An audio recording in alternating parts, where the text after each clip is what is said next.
9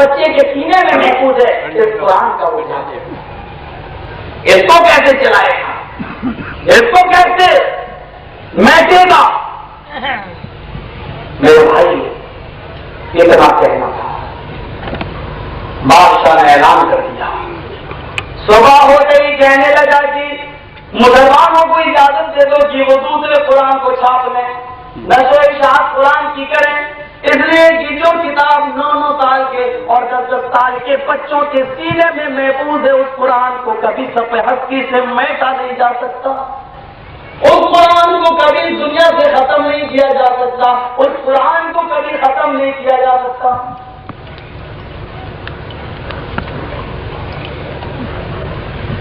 اب آپ کو بتاؤں، قرآن نے دیکھیے عظمت، دیکھیے قرآن کی، قرآن جس بستی میں نازل ہوا اس بستی کا مقام بلند ہوا، قرآن جس مہینے میں نازل ہوا اس مہینے کے مقام کا اندازہ آپ لگائیے، قرآن جس رات میں نازل ہوا اس رات کی عظمت کا اندازہ لگائیے، قرآن جو نبی لے کے آیا اس نبی کی عظمت کا اندازہ لگائیے، قرآن جو فرشتہ لے کے آیا اس فرشتے کی عظمت کا اندازہ لگائیے۔ گویا کہ ایک قرآن اور لانے والا کون؟ آیا کس بستی میں؟ مکے کے اندر جب قرآن کے اترنے کی شروعات ہوئی، نزول ہوا، تو اللہ نے کہا کہ اب یہ مکہ ایک معمولی شہر نہیں رہ گیا ہے، بلکہ اس مکے کے اندر قرآن کی نزول کی شروعات ہوتی ہے۔ آج کے بعد اس مکے کو ساری دنیا کے اندر جتنے بھی شہر ہیں، اس مکے کو ان تمام شہروں کی ماں بنایا جا رہا ہے۔ مکے کو ام القری قرار دے دیا گیا، بستیوں کی ماں۔ قرآن مکے میں نازل ہونا شروع ہوا، مدینہ میں نہیں اترا، مکے میں نازل ہونا شروع ہوا، تو اللہ نے مکے کو ام القری بنا دیا، ساری بستیوں کی ماں۔ دوسری چیز، قرآن جس مہینے میں آیا اللہ نے اس مہینے کو کوئی معمولی مہینہ نہیں بلکہ سید الشہور بنا دیا، سارے مہینوں کا سردار۔ قرآن جس مہینے میں نازل ہوا اللہ نے اس رمضان کے مہینے کو 12 مہینوں کا، سارے مہینوں کا سردار بنا دیا۔ بلکہ اس مہینے کی عظمت کا عالم یہ ہو گیا کہ اگر آپ اس مہینے میں نفل نماز پڑھ رہے ہیں اور ایک مہینے کے بعد 15 دن کے بعد جو مہینہ آ رہا اس میں آپ کوئی نفل نماز پڑھیں گے تو اس مہینے میں اس نفل کا ثواب فرض کے برابر کر دیا جائے گا اور فرض کو 70 گنا بڑھا دیا جائے گا۔ اس مہینے میں 1 روپیہ خرچ کرتے ہیں 10 کے برابر ثواب، رمضان میں خرچ کریں گے 70، 707,000 تک اللہ تعالیٰ دینے پر قادر ہے۔ عظمت دیکھی آپ، یہ قرآن جس مہینے رمضان کے مہینے کی جس رات میں نازل ہوا اللہ نے اس رات کو کوئی معمولی رات نہ بنایا، بلکہ جس رات میں قرآن نازل ہوا اس رات کے بارے میں اللہ نے کہہ دیا لیلۃ القدر خیر من الف شہر۔ جس رات میں ہم نے قرآن کو اتارا وہ رات اتنی بابرکت اور عظمت ہے کہ 1000 مہینوں کی عبادت ایک طرف اور ایک رات کی عبادت ایک طرف۔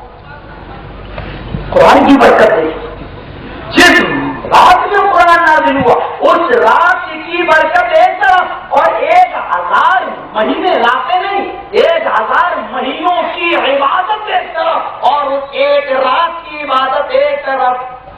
لیکن پھر بھی برابر نہیں، بلکہ اس رات کی عبادت افضل، خیر من الف شہر، خیر زیادہ بہتر ہے، 1000 مہینوں کی عبادت سے بھی زیادہ بہتر۔ آپ نے کہا تھا نا اللہ کے نبی صلی اللہ علیہ وسلم پہلے زمانے میں لوگ 600 سال 700 سال 800 سال 900 سال تک زندہ رہتے تھے، 200 سال 300 سال، قیامت کے دن وہ تو نیکیوں میں ہم سے آگے ہوں گے اور ہم نیکیوں میں پیچھے ہوں گے کیونکہ ہماری عمریں کم ہیں۔ کیا پیچھے مڑ مڑ کے دیکھ رہے ہو؟ ٹاٹا سمو کبھی دیکھی نہیں ہے کیا؟ ارے بھائی ہیلی کاپٹر آئے تو چلو ہم لائن میں جا رہے ہیں چلو دیکھ لیا جائے۔ ارے ٹاٹا سمو کبھی نہیں دیکھی آپ ليلة القدر خير من ألف شهر، 1000 مہینوں کی عبادت سے بہتر بتایا، بہتر۔ اور سنیے صحابہ نے جب سوال کیا اللہ کے نبی پہلے زمانے کے لوگ اتنی لمبی عمر رہتے تھے، ظاہر بات ہے جب لمبی عمر پائی تو لمبی عبادت کی تو قیامت کے دن یہ نیکیوں میں ہم سے آگے ہوں گے۔ اللہ کے نبی نے ان کو یہی مشورہ دیا، نہیں ایک بات بتاؤ، لیلۃ القدر کا جاگ لینا 1000 مہینوں کی عبادت سے بہتر ہے۔ اب اگر تم نے 60 سال کی عمر پائی اور 60 سال کے بعد تمہارا انتقال ہو گیا، یعنی 60 سال میں مان لو 20 سال تک تم نے کچھ نہیں کیا اور 20 سال کے بعد آپ نے نمازیں اور روزے رکھنا شروع کیے، تو 20 سال سے 60 سال تک 40 مہینے تم نے پائے رمضان کے، اور 40 مہینے میں اگر تم نے 40 میں 30 راتیں 20 راتیں بھی جاگ لی رمضان کی طاقتیں، تو ایک رات کا ثواب اتنا زیادہ ہے۔ کیا بھائی کیا معاملہ ہو؟ آپ لوگ یہ بیٹھیے گا دیکھیے خدشات نہ کرنا۔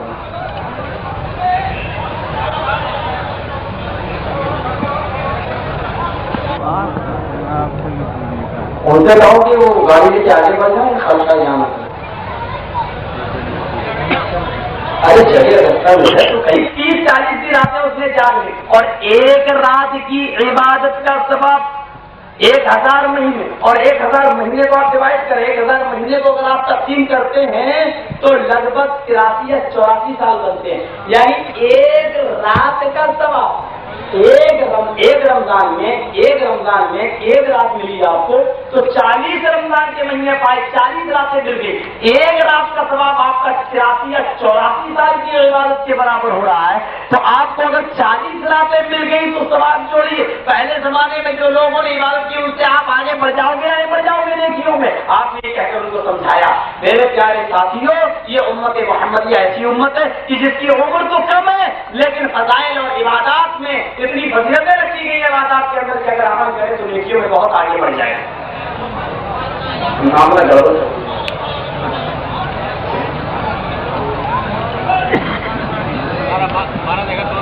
بھائی وہ لوگ اپنا کام کر رہے ہیں، آپ لوگ میں نہیں جانتا تھا کہ قرآن کی عظمت پر تقریر سنو گے اور قرآن سے نظریں ہٹانے کی مت افسوس۔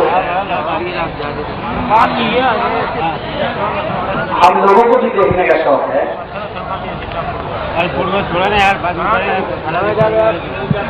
بیٹھو۔ ارے رضاکار لوگ کام ہے، رضاکار لوگ ان کو آگے بڑھانا ختم کرے وہاں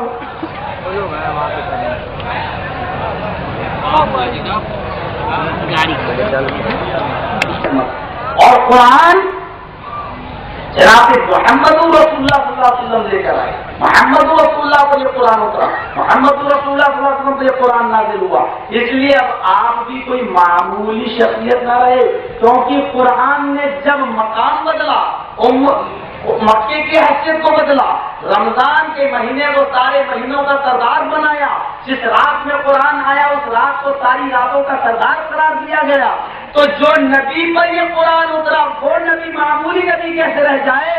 وَمَا أَرْسَلْنَاكَ إِلَّا رَحْمَةً لِّلْعَالَمِينَ، اے نبی ہم نے آپ کو ساری کائنات کے لیے رحمت بنا کر بھیجا، یعنی رحمت للعالمین بنایا، سارے عالم کے لیے رحمت بن کے آئے۔ اور یہ قرآن جس نبی پر اترا ہے میرے بھائیو، اللہ تعالیٰ نے اس نبی کو سید الانبیاء بنایا، سارے نبیوں کا سردار، مکہ ساری بستیوں کی ماں، رمضان سارے مہینوں کا سردار، رات سب سے اعلیٰ اور افضل محمد رسول اللہ اگر لے کر آئے تو محمد صلی اللہ علیہ وسلم سب سے عظیم اور بلند نبی، اعلیٰ و عرفا رسول۔ اور یہ قرآن جب جبرائیل علیہ السلام لے کر آئے، اللہ نے جبرائیل کو بھی کوئی معمولی فرشتہ نہ بنایا، آئے جبرائیل تو قرآن جیسی مبارک کتاب لے کے جا رہا ہے، تو تمام فرشتوں کا سردار قرار دے دیا گیا، سید الملائکہ۔ اللہ نے قرآن نازل کرنے کی وجہ سے، قرآن لے کر آنے کی وجہ سے اللہ نے جبرائیل کو تمام فرشتوں کی سرداری دے دی، تمام فرشتوں کا سردار بنا دیا۔ اور لوگوں ظاہر بات ہے کہ جس نبی پر قرآن اترا وہ جب سید الانبیاء ہے، تو جو امت اس قرآن کو مان لے وہ امت پھر چھوٹی موٹی امت کیسے ہو جائے، وہ امت سب سے اعلیٰ اور افضل امت قرار کیسے نہ دی جائے۔ فرمایا کنتم خیر امت اخرجت للناس، جس امت پر یہ قرآن نازل کیا گیا، جس امت پر یہ قرآن اتارا ہو، ہے تو ساری کائنات کے لیے، لیکن جس نے مانا کنتم خیر امت، کو سب سے بہتر قرار دیے گئے، مومنو تم سب سے بہتر ہو، مسلمانوں تم سب سے بہترین امت ہو، اس لیے خیر امت اس لیے بہتر ہو اخرجت للناس کہ تم مسلمانوں کے لیے ہی نہیں، تم یہودی عیسائی دنیا میں جتنے بھی مذہب ہے تم سارے لوگوں کے لیے پیدا کیے گئے ہو، اس لیے کہ تم تأمرون بالمعروف وتنہون عن المنکر، لوگوں کو قرآن نے جو لکھا ہے اس کی طرف بلاتے ہو، قرآن نے جن چیزوں سے روکا ہے اس سے تم لوگوں کو روکتے ہو، وَتُؤْمِنُونَ بِاللَّهِ، اور ایک اللہ پر ایمان رکھتے ہو تم۔ قرآن جس امت نے اپنایا، اللہ تبارک و تعالیٰ نے امت کو خیر امت کہا ہے، ظاہر بات ہے جب امت خیر امت ہے تو کیسے ہو جائے؟ قرآن مکے کی حیثیت کو بدل دے، قرآن جب آئے تو رمضان کی حیثیت بدل جائے، قرآن رات میں نازل ہو تو رات کی حیثیت بدل جائے، قرآن جو نبی لے کر آئے اس نبی کے مقام اور عظمت کا کیا کہنا، قرآن جو فرشتہ لے کے آئے اس فرشتے کی عظمت کا کیا کہنا، قرآن کو جس امت نے اپنایا اس امت کے خیر امت ہونے میں کیا شک، قرآن جو پڑھے اور پڑھائے وہ آدمی معمولی انسان نہیں، اللہ کے نبی نے فرمایا خیرکم من تعلم القرآن وعلمہ، تم میں سے بہترین لوگ وہ ہیں، سب سے بہتر، خیر اس میں تفسیر کیا تھا، خیرکم من تعلم القرآن، تم میں سے سب سے زیادہ بہتر وہ ہیں، سب سے زیادہ اچھے لوگ وہ ہیں جو خود قرآن کو سیکھتے ہیں اور دوسروں کو سکھاتے ہیں، سیکھنے والا بھی سب سے اچھا اور سکھانے والا بھی سب سے اچھا۔ یہ کیمسٹری اور فزکس اور انگلش اور بھگول وگیان اور سائنس جو پڑھ رہے ہیں یہ اپنے آپ کو دنیا کے کمانے میں جو لگائے ہوئے ہیں، یہ سمجھ رہے ہیں کہ میں سب کچھ ہوں اور میری چودراہٹ کا کیا کہنا، ان کو اللہ نے اچھا نہیں کہا، اللہ کے نبی نے ان کو خیر کے لفظ سے ان کو تشبیہ نہیں دی، خیرکم من تعلم القرآن وعلمہ، قرآن کا لفظ استعمال کیا اللہ کے نبی نے، تم میں سے سب سے بہترین وہ ہے جو قرآن کو خود سیکھے اور دوسروں کو سکھائے۔ جانتے ہو قرآن کی عظمت کا حال کیا تھا؟ آج ہم جیسے لوگ کسی نابالغ بچے کے پیچھے نماز نہ پڑھیں وہ ایک الگ بات ہے، کہتے ہیں کہ ہاں یہ نابالغ ہے اس کے پیچھے نماز نہیں ہوگی، اس کو پیشاب کرنے کا اور لیٹرین کرنے کا صحیح سے طریقہ نہیں معلوم، پتہ نہیں استنجا نہیں کرتا ہوگا کہ نہیں کرتا، بہرحال عقلی گھوڑے ہم جتنے چاہیں دوڑا لیں، لیکن صحیح بخاری شریف کی حدیث ہے کہ صحابہ کرام میں جب چھوٹا سا بچہ عمر ابن سلمہ نام کا، جب وہ عمر کی 6 سال یا 7 سال اور قرآن کا سب سے زیادہ جاننے والا اور قرآن کا سب سے زیادہ یاد کرنے والا یہ بچہ تھا، تو صحابہ کرام اسی بچے کو آگے کھڑا کر دیا کرتے تھے نماز پڑھانے کے لیے، جاؤ بخاری شریف کی حدیث اٹھا کر دیکھ لو، اسی بچے کو آگے کھڑا کر دیا جاتا تھا، پوچھا جاتا تھا ہمارے بچے کو کیوں کھڑا کیا، تو کہا اس لیے کہ عالم بالقرآن، یہ قرآن کا سب سے زیادہ جاننے والا ہے، قرآن کا سب سے زیادہ یاد کرنے والا ہے، اس بچے کو آگے کھڑا کر دو۔ ہم اور آپ قیاس دوڑائیں، عقلی گھوڑے دوڑانے، وہ ایک الگ بات ہے کہ نابالغ اس کے پیچھے نماز صحیح نہیں ہوگی کیونکہ اس کو بیچارے کو خود ہی نہیں معلوم ہے، یہ صرف عقلی قیاس ہے، قیاس، اور قیاس نے بہت سی جگہوں پر دین کا بیڑا غرق کیا ہے، قیاس نے بہت سی جگہوں پر دین کا بیڑا غرق کیا ہے۔ جانتے ہو شہید کا خون اگر کپڑے پہ لگ جائے تو آج صحیح حدیث موجود ہے بخاری شریف کی، صحیح حدیث ہے، اللہ کے نبی صلی اللہ علیہ وسلم ایک غزوے کے اندر تھے اور ہمارا جرم جب موجود ایک آدمی نے تیر مارا اور اس تیر اللہ کے نبی کے لگا، فنزفہ الدم، خون بہنے لگا، حدیث ہے بخاری کی، فنزفہ الدم، خون بہنے لگا، فرکع وسجد، لیکن آپ نے اسی حالت میں نماز پڑھی، رکوع بھی کیا اور سجدہ بھی کیا، صحیح بخاری شریف کی حدیث ہے، خون بہ رہا ہے اور آپ نماز پڑھ رہے ہیں، رکوع بھی کیا اور سجدہ بھی کیا۔ ہمارا عقیدہ ہے بخاری شریف کی حدیث کے مطابق اگر کوئی آدمی میدان جنگ میں اور تیر لگ گیا، خون نکل رہا اور نماز پڑھ رہا ہے تو اس حال میں وہ پوری نماز پڑھ لے، اس کی نماز ہو جائے گی۔ میرے پیارے ساتھیوں، لیکن اس حدیث کے ہونے کے باوجود آج شہید کے خون کو ناپاک قرار دیا گیا ہے۔ جاؤ دیکھو، پڑھو کتابیں، کیا کہا گیا کہ شہید کا خون ناپاک، کیوں؟ صرف قیاس اور پتلی تھوڑے سے ان کے خون ناپاک ہوتا ہے نجس، اس لیے شہید کا خون اگر کپڑے میں لگ جائے تو طلاق نماز باطل ہو جاتی ہے۔ ہائے بتا کہ طلاق کا لفظ موجود ہے کہ نماز باطل ہو جاتی ہے۔ ذرا غور کرو، نبی اکرم کی نماز باطل نہیں ہوئی، تمہاری نماز باطل ہو رہی ہے۔ بخاری کی حدیث موجود ہے لیکن تم نے قیاس توڑایا، اس قیاس نے بہت سا دین کا بیڑا خرچ کر دیا ہے، اور یہی وجہ ہے کہ قیاس نے کیسے کیسے راستے کھولے ہیں۔ آپ کو معلوم ہے نماز میں کوئی سلام کر دے تو آپ اشارے سے جواب دیتے، ترمذی کی حدیث اشارہ بیدی کان یشیر بیدی، اللہ کے نبی اپنے ہاتھ سے اشارے سے جواب دیتے تھے۔ میں نے ترمذی کی حدیث پڑھی، وہ کان یشیر بیدی، اللہ کے نبی اشارے سے ایسے نماز پڑھ رہے ہیں اور کوئی آیا اس کو سلام کیا، السلام علیکم، مسجد ہے آپ نماز پڑھ رہے ایسے ہاتھ ہلا دیجیے، نماز آپ کے کان یشیر بیدی، اللہ کے نبی ہاتھ ہلا دیتے تھے، کانا ہلاتے تھے، یعنی اللہ کے نبی ایسے کر دیا کرتے تھے، رکوع میں کوئی سلام ایسے کر دیا، یہ جواب ہو گیا۔ لیکن آج کیا تھا، اگر آپ نے اشارے سے نماز کا جواب دے دیا تو نماز باطل ہو گئی۔ ایک طرف حدیث، ایک طرف تیرے بزرگ کی بات، میرے بھائیوں سچ بتانا، اپنے بزرگ کی بات مان کر اپنے بزرگ کا ماننے والا بنے گا، یا محمد رسول اللہ کی حدیث سننے کے بعد تو محمدی کہلوانا بدل کرے گا۔ دونوں راستے میں نے تیرے سامنے رکھ دیے، تیرے بزرگ کا کوئی بھی رکھ دیا، محمد رسول اللہ کی حدیث بھی سنا دی۔ اب یہ تیرا کام ہے، چاہے تو بزرگ کی بات مان لے، چاہے تو جناب محمد رسول اللہ کی بات مان لے۔ اتنا ضرور پر سوچ لینا کہ ایمان کو کیوں کر لایا، اپنے بزرگ کے اوپر یا جناب محمد رسول اللہ صلی اللہ علیہ وسلم کے اوپر، یہ فیصلہ کرنا تیرا کام ہے۔ سنو، حضرت عمر بن سلمہ کو نماز کے لیے آگے کھڑا کر دیا جاتا تھا، اس پر ان کی عمر 6 یا 7 سال سے زیادہ نہ تھی، نابالغ سے اور صحابہ ان کے پیچھے نماز پڑھ لیا کرتے تھے۔ پھر ملاقات ہوئی جس شخص سے، اور وہ شخص تھا نافع ابن عبد الحارث الخزاعی، اس کا نام تھا نافع ابن عبد الحارث الخزاعی، یہ نام ہے، اور یہ مکے کا گورنر تھا۔ حضرت عمر نے اس کو مکے کا گورنر بنایا تھا۔ نافع ابن عبد الحارث الخزاعی کو حضرت عمر نے مکہ کا گورنر بنایا، لیکن حضرت عمر مقام اصفہان میں پہنچے تو کیا دیکھتے ہیں کہ حضرت نافع ابن عبد الحارث الخزاعی اصفہان میں آ گئے، اصفہان میں موجود ہے۔ پوچھا ہے نافع یہاں کیا کر رہے، میں نے تو تم کو مکے کا گورنر بنایا ہے، تمہیں تو مکے کی دیکھ ریکھ کرنا چاہیے، تم یہاں کیا کر رہے ہو؟ کہا کہ میں نے مکے کی گورنری کو کچھ دن کے لیے اپنے آزاد کردہ غلام کو دے دیا، میں نے اپنے آزاد کردہ غلام کے ہاتھ میں دے دی۔ حضرت عمر نے کہا میں نے تمہیں گورنر بنایا، تم نے اپنے آزاد کردہ غلام کو کیوں گورنری دے دی؟ آج غصہ ہوئے کہ آئے اللہ ابن عبد الحارث، تو نے یہ اچھا نہیں کیا، میں نے تجھے گورنر بنایا، تو گورنری اس کو دے کر یہاں کیوں چلایا، میں نے تو تجھے نہیں بلایا، پھر تم یہاں کیوں آئے ہو؟ گورنری اس کو کیوں دی؟ کیا خوبی تم نے اس کے اندر دیکھی جو تم نے گورنری اس کو دے دی؟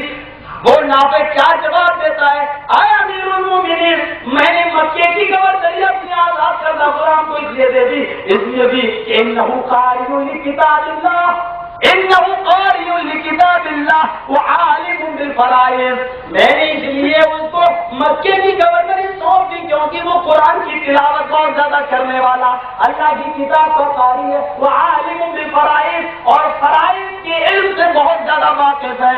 وہ زمین و جائیداد کا جو علم ہوتا ہے کہ یہ زمین کس کو کتنی دی جائے، باپ کا کتنا حصہ، ماں کا کتنا حق، بیٹی کا کتنا پہنچے گا، کتنا پتو دے گا، یہ عالم بالفرائض، فرائض کے معاملے میں وہ بہت زیادہ علم رکھنے والا ہے، قرآن کا بہت زیادہ جاننے والا، قرآن کی کا قاری ہے، اس لیے میں نے اس کو دے دی۔ حضرت عمر نے فرمایا کہ آئے نافع، میں تیرے جواب کے بعد تجھ کو کچھ نہیں کہہ سکتا، اس لیے کہ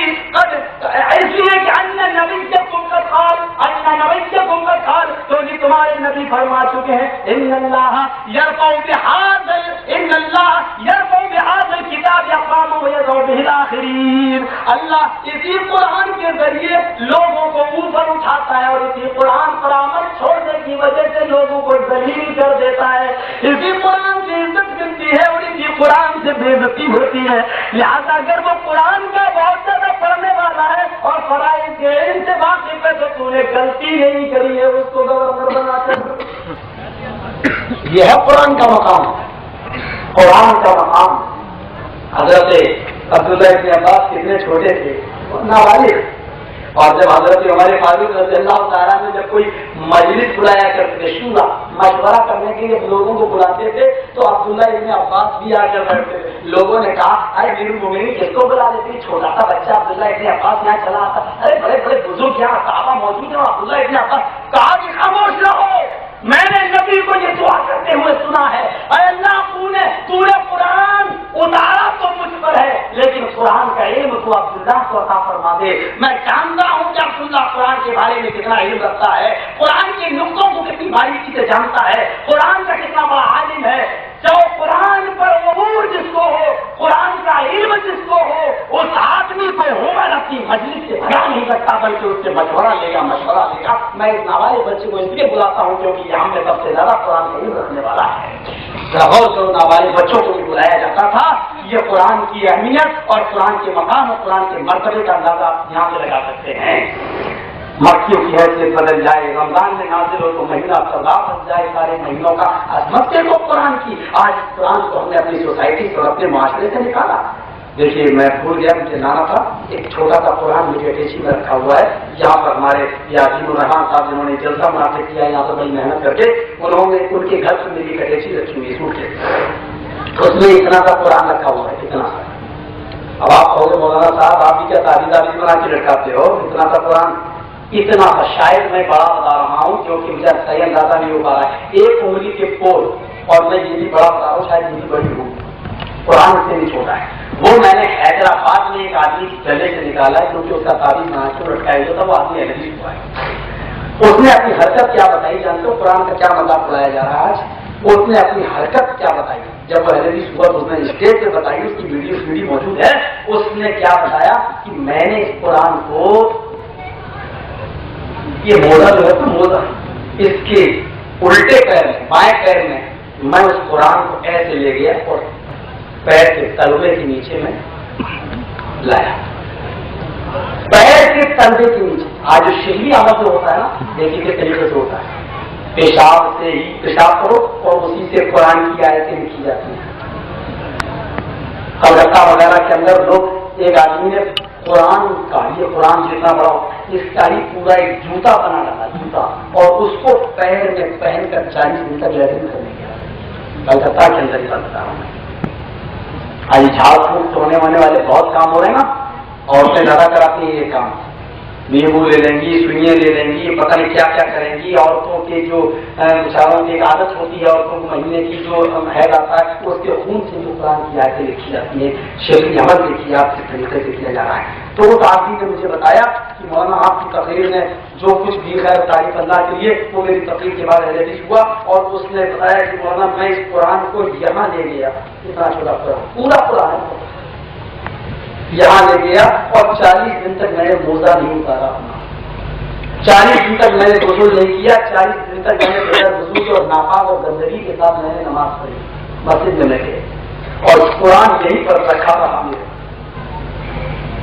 40 دن کے بعد ہوا یہ کہ میرے پاس کچھ شکلیں مجھے دیکھنے لگی، کیونکہ ہم سب کچھ اور کرتا تھا. اس کے ساتھ شیطان میرے پاس آنے لگا، اور چونکہ مجھے دولت کمانی تھی، مجھے پیسہ کمانا تھا، میں نے کیا کیا، ایک شیطان میرے پاس آیا اور کہنے لگا کہ سن، اگر تجھے پیسہ ہی کمانا ہے تو مریضوں کو میں تیرے پاس بھیجوں گا اور تو ان سے وہی کام کرا جو تو نے کیا ہے،